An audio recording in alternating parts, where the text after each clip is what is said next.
But what's hard is going, yo, yesterday I got nothing from working as hard as I could. Nothing happened from that. I'm gonna do the same thing again today, but I'm gonna try to go harder. That's the hardest thing in the world. To get up every day and give 100% and be in the same position that you were each day, but mentally know that you're trying and trying and trying. That's a real grind. All right, so this afternoon, we're gonna be back up front. So it's Monday afternoon for me. Not sure what afternoon y'all are gonna be seeing this video, but we dropped off our fuel tank, our front support bars, our water pump housing with Randy Haywood in Wilmington at Carolina Dyno. He's gonna get that stuff welded up for us within the next day or so, and when we get that back, we'll be jumping back into the rear. But today, coming to mail just in time, we have got the injector harness, the new injector harness for these billet atomizers. And then we got our fuel line that I'm thinking we're gonna use to plumb everything. So again, we went to eBay for used NASCAR parts. So if you're sleeping on used NASCAR parts, you have lost your freaking mind. Because these are the ticket. You can get Brown and Millers, all kinds of name brand. I can't remember what this is. Let's see here. This is a Goodrich poly line. So this should be good for fuel and all that stuff. But yeah, I mean, these are high quality lines for really cheap. I have to put at the bottom of the screen right now what I paid for this guy, because I can't remember off the top of my head.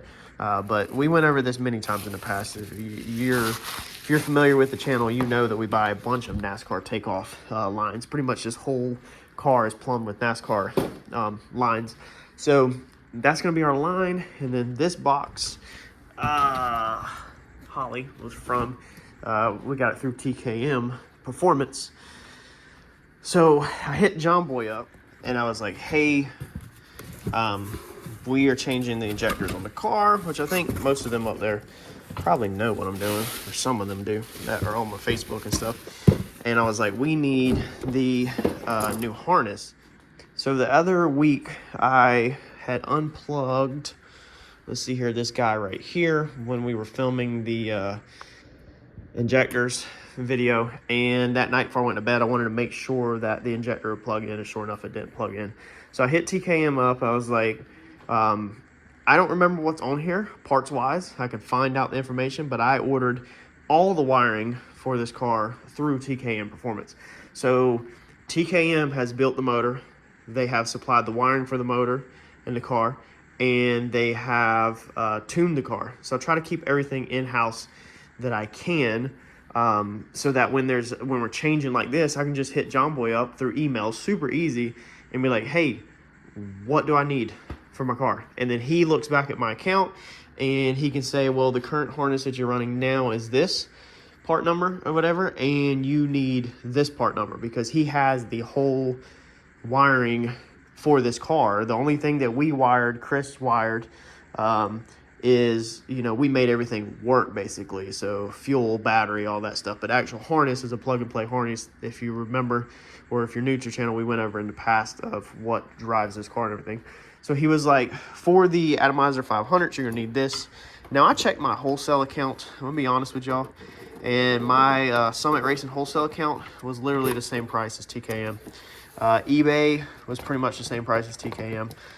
So I literally could have got it anywhere that I wanted to get it from, and it would have basically been the same price. But just like I tell John Boy all the time, if I can keep money inside TKM and I can run money through TKM, then that's what we're gonna do. So this is the injector harness that I'm running. Then we're gonna run the money through TKM and keep helping them build, if it helps them.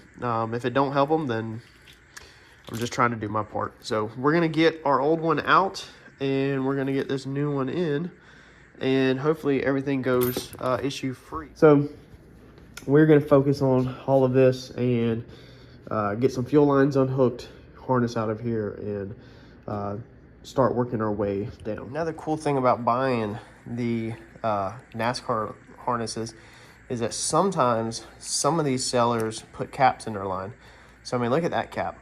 That is a nice aluminum cap that come with the line, and both sides have them in there. So that's super nice if we're trying to unhook a fuel system or something later on this Dash 8. We now have 2 caps, and that's almost like a bonus. I mean, if you're buying these things, if you're actually buying caps, then you'll realize that these are not, they're not dirt cheap. And then like a while back in the video, I bought an assortment. I showed y'all about the garage sale. You remember that, the video on how to get parts garage sale from, what was it? Speedway Motors.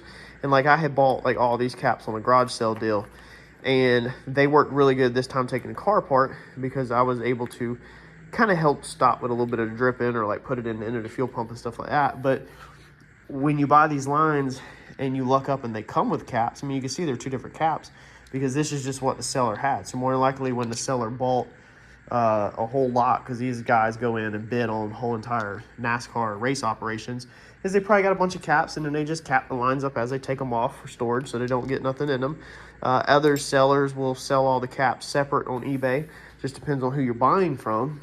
But when I seen that, I was like, I mean, that just even sweetens the deal. That end is a swivel on this one, because you also get 2 free caps. So if you're like me, you're balling on a budget, that's a big help. All right, another thing we're gonna go ahead and address while we're in here is we're actually gonna pull this out. So this is our factory thermostat. Well, no, it's not thermostat housing, it's just a water neck, but it's the factory one that we welded a Dash 20 on.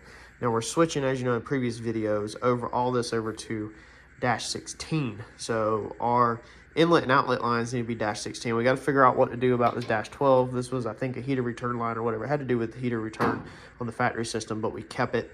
I'm not 100% sure if we can delete it or not, because it comes out of the head on this side. So I believe the water does need to flow out of the head. But this one and this one, I think it was, yes, they fed into the top of the radiator. Top of the motor fed top of the radiator. And then the water pump one down there come out the bottom of the radiator, and that fed in through there. So I needed to adapt this down. These are about 30-ish through my wholesale account on Summit Racing. So we could easily adapt that. But then once we adapt that down, now we need to go again from the 16 to the hose, because the new hose that we're going to be adding, you're going to see here in the future, is a Dash 16. So I said, well, instead of doing that, and also we added this coolant temp sensor in here, because when we first put this motor together, if y'all recall, and we were figuring everything out, we could not get the factory temp sensor to read correctly, it seemed like. So on the Coyote, you don't actually have a coolant temperature sensor that's actually in the coolant.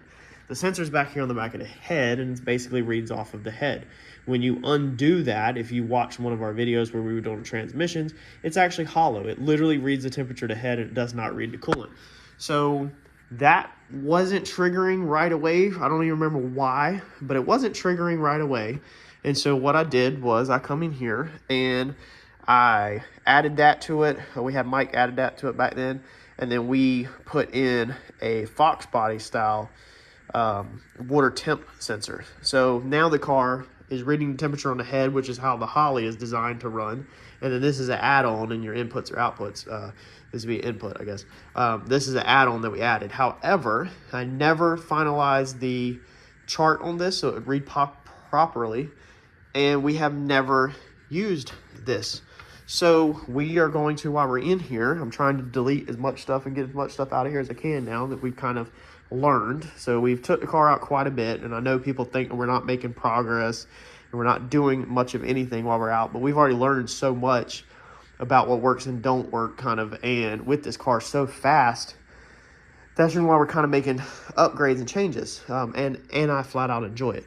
But we currently have this added on harness right here that we don't need. So it's just another wire ran through here that we don't need, and that was a complete add-on, so it can just completely be removed out of the car. So we're going to go ahead and remove that harness when we pull the other harness and get rid of that one and get rid of that. And we are going to put back in here our MMR. So there's the part number.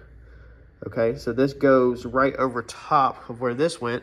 This replaces this. It's the same design, and it replaces that and converts it straight to an AN.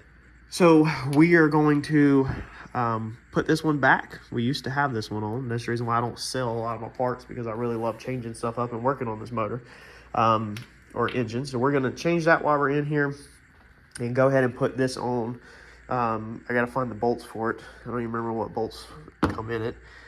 But we're going to put that back in there, and we're going to utilize that now while we're in here making these changes. All right, so the injectors, I just boxed them up, wrapped them up, photographed them, and put them on Facebook Marketplace, $1,500. So if anybody wants that, then obviously shoot me an email. My email's in the description, and let me know and see if they're still available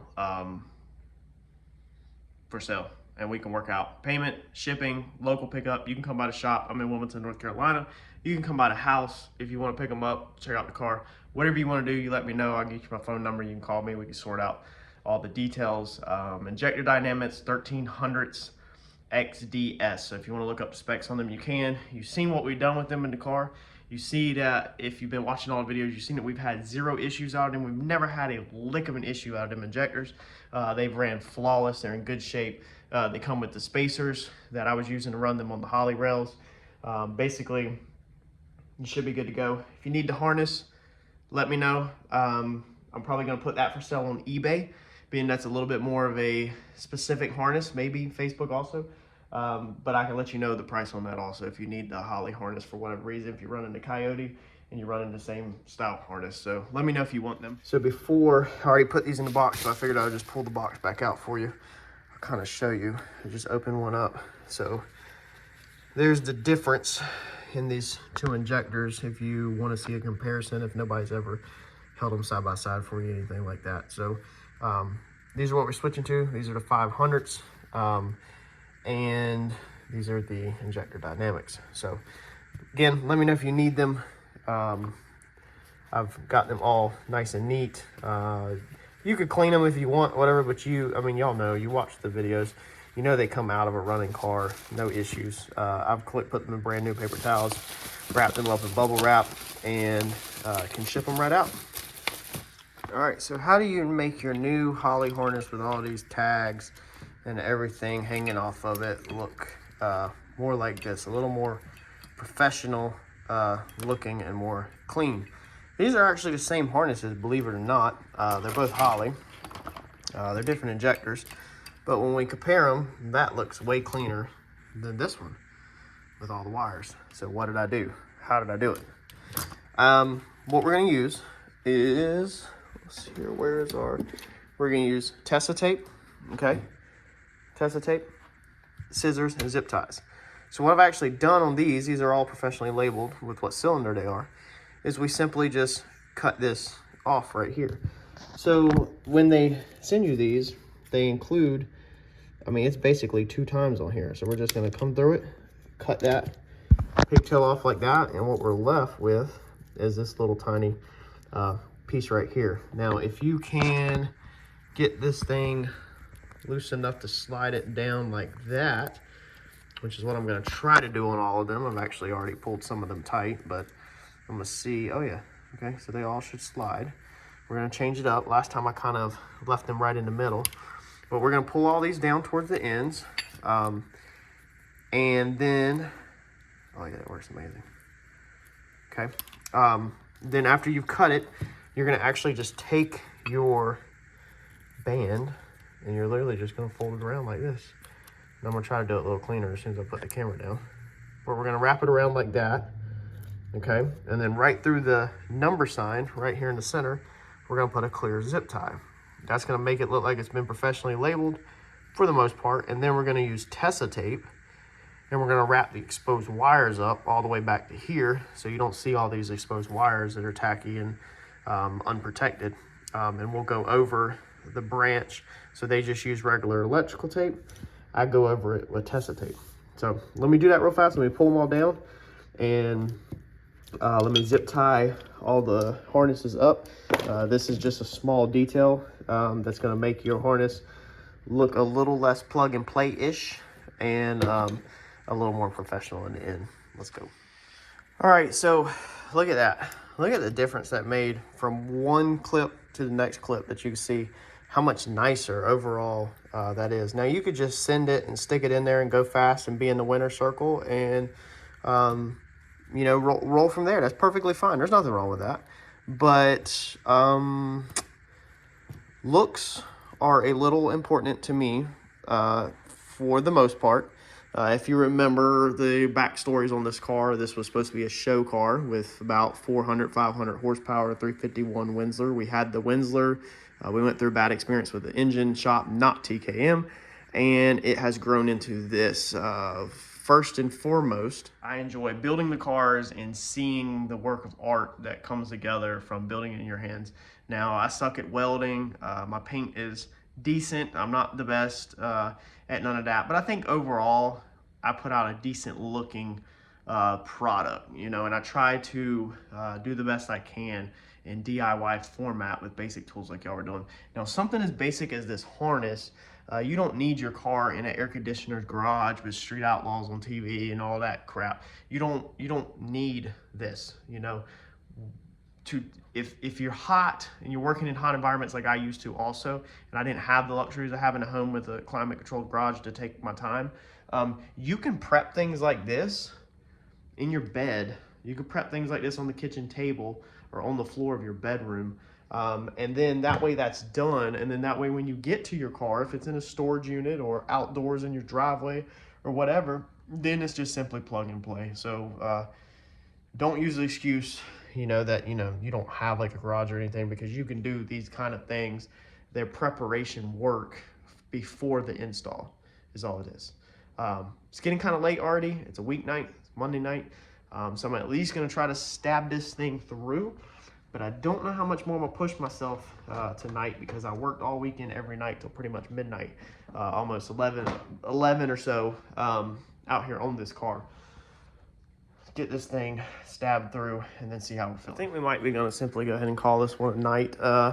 We need to get down here on the floor and drop this fuel line out next, I think. So our harness is going to slip in back here. We have, if you remember in the past, this pass-through in the firewall.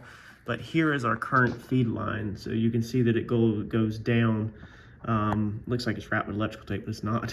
It goes down by the transmission bell housing, and you can't get it up. Like, it is mounted down there, and this is extremely bad and a poor design. And this is one thing that I hated, because you can't tighten up these fittings right here. So if you have a leak, you can't get to this to tighten it up. Here's the top of the valve cover.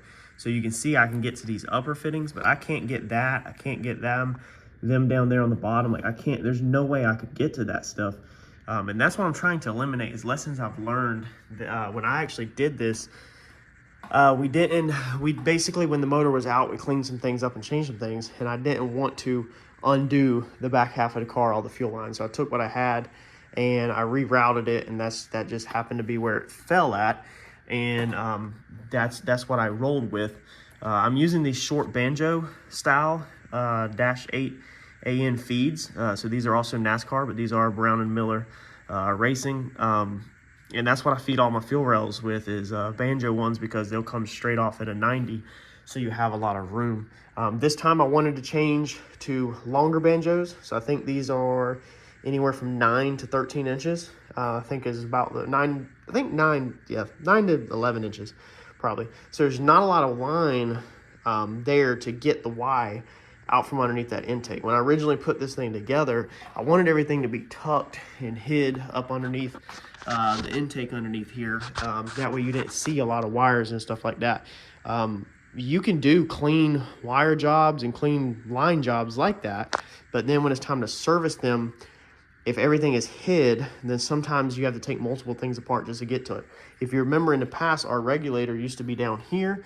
Motion actually makes a bracket to put your regulator right here on the Coyote, but then you can't get the wrenches in there hardly to actually work on it. So that's the reason why I got sick of dealing with putting everything together, firing the car up, it leaking, and then you got to take the charge pipe off. You got to take multiple items off just to tighten the line down. And so that's the reason why we moved the regulator up here. It was kind of a quick choice. I don't really like it up here. I would like for it to be honestly mounted right here on the front. and I might build a bracket and change that this time, but in order to do that, I'd also have to change some banjo lines a little longer. So I think we're just gonna pause for right now, tonight, and then our next goal is gonna be to drop that line down by the bell housing, because then we can unhook the Y. That line goes out of here anyway, and then that Y will be going underneath the intake this time, and the feed line will be coming off right here. So if we have a issue, we just unbolt 2 banjos back there, dump them in, and then pull the whole line out right here, and the whole line's up top on the feed. The return stays the exact same, and the return is solid all the way down. The regulator was over here. It's all the way down, solid all the way out the back, and all your connections are made on the regulator, which is up here. So it's a little tight to tighten up a couple of them, but everything is really right here on top. And like I said, I'd like to have that up front, but I don't know how much we're going to change yet on this thing.